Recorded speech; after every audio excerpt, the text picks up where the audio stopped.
Черное и Средиземное моря соединяются проливами Босфор и Дарданеллы и Мраморным морем. Такова была географическая константа всю известную историю человечества. Такова она и сейчас. Но в последние годы все громче звучат слова о том, что необходимо изменить географию и создать дополнительные каналы коммуникации, а именно канал Стамбул. К чему это приведет и насколько возможен этот проект, поговорим сегодня в студии РИСИ с тюркологом, экспертом РИСИ Георгием Ивановичем Сосновым. Георгий Иванович, здравствуйте. Здравствуйте, Дмитрий. Насколько я знаю, режим проливов в настоящее время регулируется Конвенцией Монтрео, которая была принята 85 лет назад, летом 1936 года. Вот в чем ее смысл и каково ее значение сегодня? Смысл Конвенции Монтрео, если кратко, в том, что торговые суда любых стран могут проходить в зону проливов из Черного моря в Эгейское и обратно беспрепятственно, естественно, соблюдая какой-то режим очередности.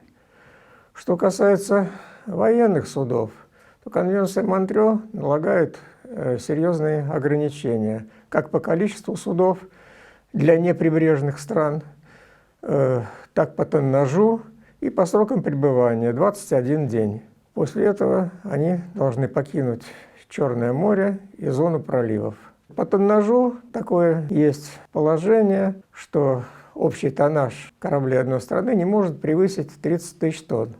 Тем самым проход авианосца и связанные с ним группы исключается полностью.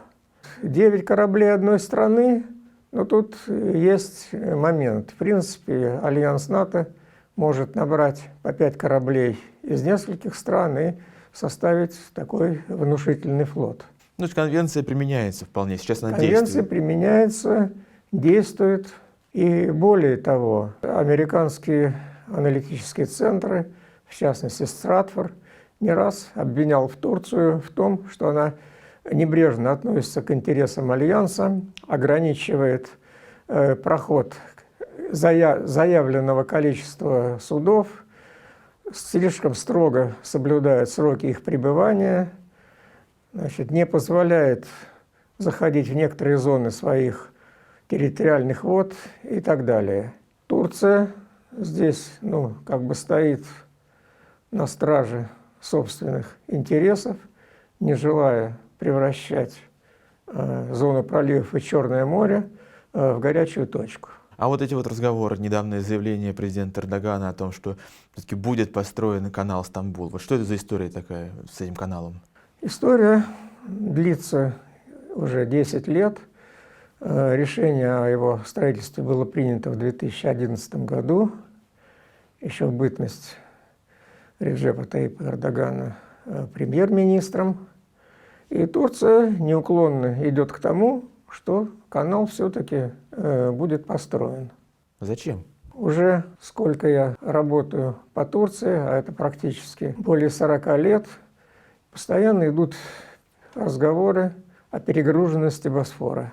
Ведь Босфор не просто, так сказать, чистая акватория. Там бывают и туманы, и ветры, и волнения. И поэтому, естественно, Турция регулирует проход на рейде в Черном море и на рейде в Эгейском море или в Мраморном море. И тем не менее случаются аварии, крупные корабли и танкеры наезжают на набережную, топят маленькие суденышки турецкие и так далее. Плюс экология, рыбные ресурсы и так далее, и так далее. Ну, насколько я читал, этот канал, он более загруженный, чем Панамский или Суэцкий даже. Суэцкий, совершенно верно. И с годами все больше увеличивается загруженность. Это же очень серьезная такая работа должна быть проведена, чтобы вырыть канал, так сказать, обеспечить его функционирование, которое потребует, очевидно, серьезных инвестиций, серьезных вложений, да? Потому что заявить проект – это одна история, а реализовать другая. Вот кто может выступить или кто заявил себя как инвестор в эту историю? Всерьез пока инвестором никто себя не заявил. А что касается сооружения самого канала, в общем-то, эта история длительная. Только весной этого года утверждена экологическая экспертиза. И закончено отчуждение земли. Была масса судов, обсуждений. претензий, все эти претензии сняты. Более того, в конце июня состоялась закладка фундамента моста через будущий канал. Канала нет, а мост уже строят. Да, но мост строится через водохранилище. Канал же будет не просто прорываться сквозь сушу, сквозь холмы, небольшие горы. Там есть крупное водохранилище, около 4 километров. Там просто искусственное водохранилище, питающее водой Стамбул. Оно же станет соленым, если сделать канал. Нет, значит, соленым оно не станет, потому что там предусмотрен отвод, водосбор будет сделан выше. Эта опасность тоже уже, как говорится, преодолена, но пока на бумаге. Что касается инвестиций, то на церемонии закладки фундамента Эрдоган в очередной раз заявил, что инвестиции будут из местных ресурсов, из государственных с привлечением частного сектора. Правда, речь может идти и о китайском участии. Свою заинтересованность уже подтвердили официальные лица Китая, в частности, торговый представитель Китая в Стамбуле заявил, что Китай, в принципе, готов рассмотреть возможность своего участия. Но что такое возможность участия? Это либо предоставление кредита, который надо погашать, либо инвестиции, и тогда часть денег за проход с торговых судов будет получать инвестор. А то, что сейчас идет через Босфор, Турция получает полностью деньги за проход. Турция ничего не получает за проход. Проход абсолютно свободный. Турция получает проход за лоцманов, за проводку. Но это значительно меньшая сумма, чем если бы она получала проценты. Это мизерная сумма, это больше проблема безопасности, потому что те, кто отказываются от лоцманов, в неприятности попадают гораздо чаще. Ну, то есть, в принципе, это как вот платная дорога и бесплатная дорога Совершенно будет, верно. если будет построен канал этот. Если будет построен канал, неоднократно заявляли турецкие власти, начиная с премьера и с президента нынешнего теперь уже, и кончая министрами, что это делается для того, чтобы обеспечить платный проход без очередей тем, кто готов платить. Из ваших слов складывается впечатление, что, во всяком случае, для Турции это бесспорно очень выгодное, полезное предприятие. Но одновременно с этим, насколько известно, часть и политической элиты, и в частности руководство города Стамбула, оно категорически против выступает этого проекта, говорит о различных рисках, которые грозят строительством канала. Вот почему очевидное полезное предприятие для Турции вызвало такой раскол?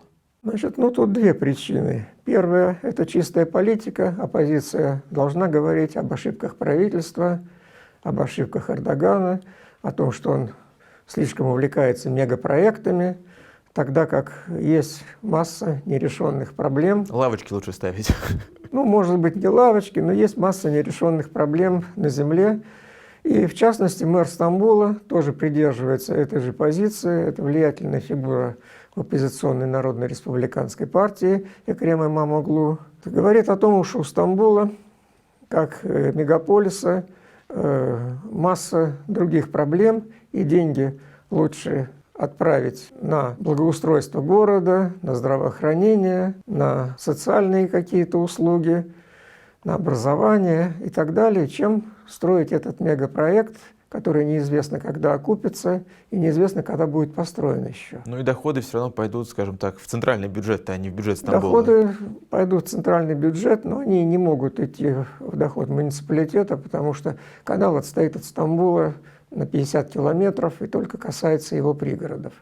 По сторонам канала правительство планирует построить 2 города, примерно по 250 тысяч человек, 2 крупнейших порта на входе и на выходе из канала, 2 крупнейших, контейнерных терминала. Этими терминалами правительство Турции пытается дополнительно стимулировать Китай для того, чтобы один из маршрутов пояса и пути прошел через Стамбул. Помимо скоростной железнодорожной трассы, помимо тоннеля и мостов, еще крупнейшие терминалы. Ну, фактически этот канал он превратит город Стамбул в остров. Может быть, это тоже вызывает какое-то беспокойство? Европейскую часть фактически в остров. Там предусмотрено 7 мостов через него. Железнодорожные, автодорожные.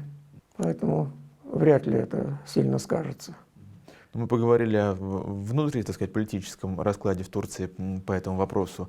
А как воспринимают этот проект внешние игроки? И самое главное, вот если будет построен этот канал, ну, предположим, вообразим на секундочку, конвенция Монтрео продолжит действовать или нет?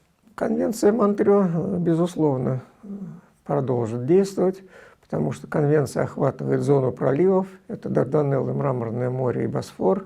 Для попадания в этот канал все равно никто не сможет пройти через Дарданеллы и через Мраморное море в тех, так сказать, количествах и тоннаже, которые ограничивает конвенция. Тем более, конвенция ведь действует для мирного времени. Оговорено, что в военное время Турция имеет право полностью закрывать военным судам проход через зону проливов, даже если она не участвует в войне. Как-то уже были обозначены позиции крупных игроков Евросоюза, России, Соединенных Штатов по перспективам создания этого канала? Видно, что Китай, в общем-то, поддерживает в целом эту историю. Китай поддерживает. Да? А вот другие крупные страны? Среди экспертов на Западе время от времени такие раздаются голоса, что канал создаст возможность обходить конвенцию Монтрео. Но это благие, в общем-то, пожелания. Или не благие? Да, благие для них. Для них, да. Да. Наше сообщество политологов тоже, так сказать, поначалу занимало алармистскую позицию. Понять их отчасти можно, значит, сомневаться можно во всем и всегда, но тем не менее, значит, и позиция турецкого руководства, и сама конвенция не дает для этого никаких оснований. Если этот канал будет построен, насколько изменится расклад на Черном море экономический, военно-стратегический, или просто станет проще проводить корабли торговые через зону проливов?